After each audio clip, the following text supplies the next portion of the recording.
आम आदमी पार्टी की राज्यसभा सांसद स्वाति मालीवाल की जिंदगी को तबाह और बर्बाद करने का यदि किसी ने काम किया है तो लोगों के बस एक ही नाम आ रहा है, उनकी जुबान पर एक नाम आ रहा है, वो नाम है विभव कुमार।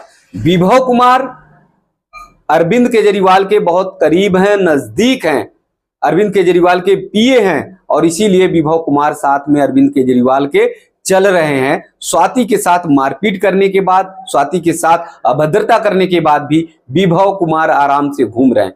तो सभी की जुबान पर बस एक ही नाम है, वो है विभव कुमार। कि विभव कुमार ने स्वाति की जिंदगी को बर्बाद करने का काम किया है। स्वाति जब ऐसे मोड़ पर हैं, राज्यसभा सांसद हैं, तब उनके साथ मारपीट की जा रही है, तब उनके साथ अभद्रता की जा रही है। तो हर कोई ये सोच रहा है कि स्वाति की जिंदगी को तबाह कर रहे हैं विभव कुमार।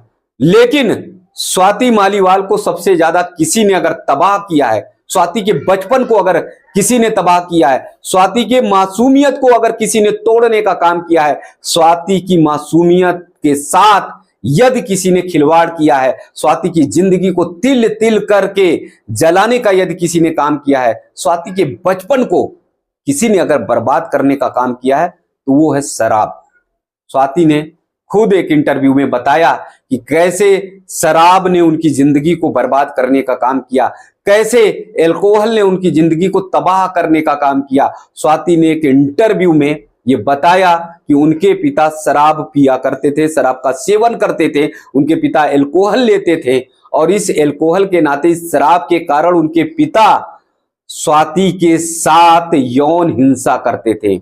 स्वाति के साथ, अपनी बेटी के साथ एक पिता यौन हिंसा करता है। स्वाति ने खुद खुले मंचों पर बताया है, स्वाति ने खुद मीडिया के सामने इस बात को पूरी तरह से खोलने का काम किया है कि कैसे उनके पिता जब शराब में के नशे में डूब जाते थे तो फिर कैसे यौन हिंसा अपनी बेटी के साथ ही करते थे। स्वाति खुद कहती है उन्हें पता नहीं होता था कि उनके पिता कैसे हैवान हो जाते हैं, उन्हें पता नहीं होता था कि उनके पिता पर क्या भूत सवार हो जाता था कि जब वो शराब के नशे में आते थे तो फिर उनके साथ मारपीट करते थे, उनके सिर को किसी दीवार से लड़ा देते थे, उनके साथ इतनी बुरी तरह से पिटाई करते थे, इतनी बुरी तरह से पिटाई करते थे कि स्वाति डर जाती थी, सहम जाती थी, घबरा जाती थी।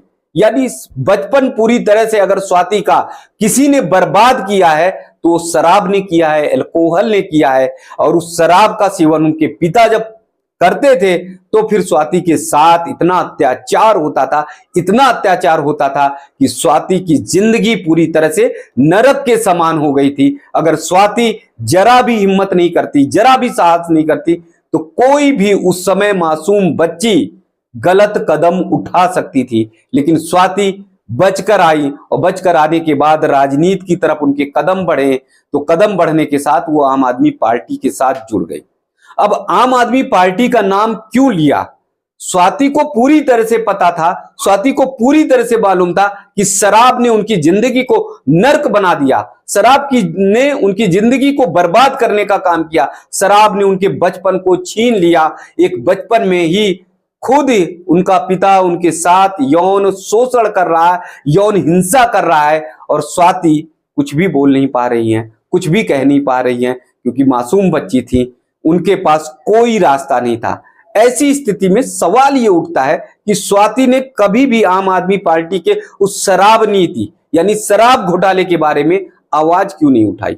स्वाति ने क्यों नहीं ये कहा अरविंद केजरीवाल से, संजय सिंह से कि शराब ने हमारी जिंदगी को बर्बाद किया है, कम से कम दिल्ली में इसको बिकने मत दो, कम से कम दिल्ली में इसे ऐसा मत कर दो कि आम लोगों के साथ शराब का नाता रिश्ता ऐसा जुड़ जाए कि लोगों को आसानी से शराब मिल जाए।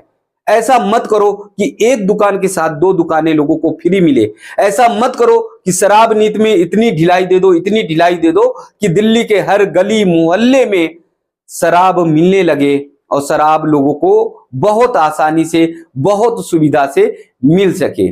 स्वाति ने कभी ऐसी ना आवाज उठाई, स्वाति ने कभी ना इसका विरोध किया, स्वाति कभी ये कहती हुई नहीं पाई गई कि शराब जो है वो एकदम जहर है और जो किसी की भी जिंदगी को तबाह कर सकता है, किसी को भी बर्बाद कर सकता है। स्वाति के पास एक बहुत बड़ा हथियार था, बहुत बड़ी ताकत थी, बहुत बड़ी शक्ति थी। स्वाति के पास सबसे बड़ी जो ताकत थी, सबसे बड़ा जो हथियार था, वो हथियार था जब वो दिल्ली महिला आयोग की अध्यक्ष बनी। तो ऐसे समय पर वो कोई कठोर निर्णय लेती, कोई कठोर कदम उठाती और कह देती कि शराब पर रोक लगानी चाहिए, शराब बिकनी नहीं चाहिए। उन्हें ये कहना चाहिए था कि आम आदमी पार्टी जो एक के बदले एक दुकानें फ्री कर रही या शराब नीति पर इतनी ढिलाई कर रही, ये दिल्ली की महिलाओं को बर्बाद कर देगा, ये दिल्ली की महिलाओं को जीने नहीं देगा, ये दिल्ली की महिलाओं के लिए नासूर बन जाएगा जो शराब नीति है, शराब घोटाला है। और ऐसे में दिल्ली की महिलाओं की जिंदगी नर्क बन जाएगी।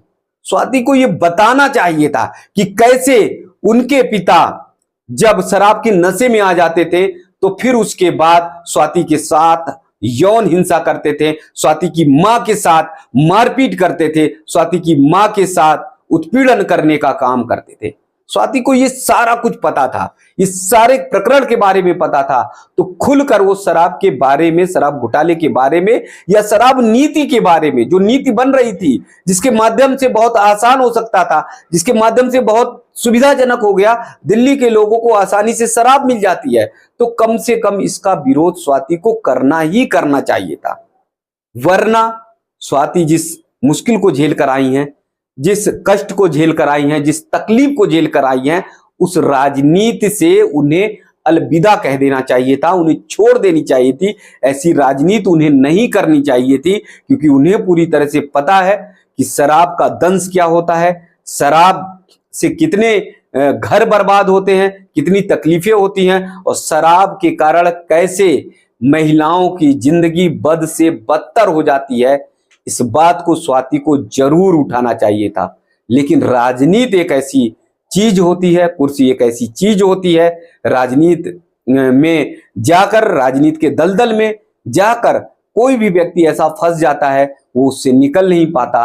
हो सकता है कि स्वाति उसी दलदल में फंसी, स्वाति मालीवाल उसी कूड़े के ढेर में पहुंच गई जहां से वो निकल नहीं पाई। और शराब नीति घोटाला जो आम आदमी पार्टी का सबसे बड़ा प्रकरण है, जिसके कारण उनके सीएम यानी दिल्ली के सीएम अरविंद केजरीवाल जेल में गए, जिनके कारण से सत्येंद्र जैन जेल में है, मनीष सिसोदिया जेल में है, संजय सिंह जेल होकर आए, इन सारे लोगों को जेल मिली।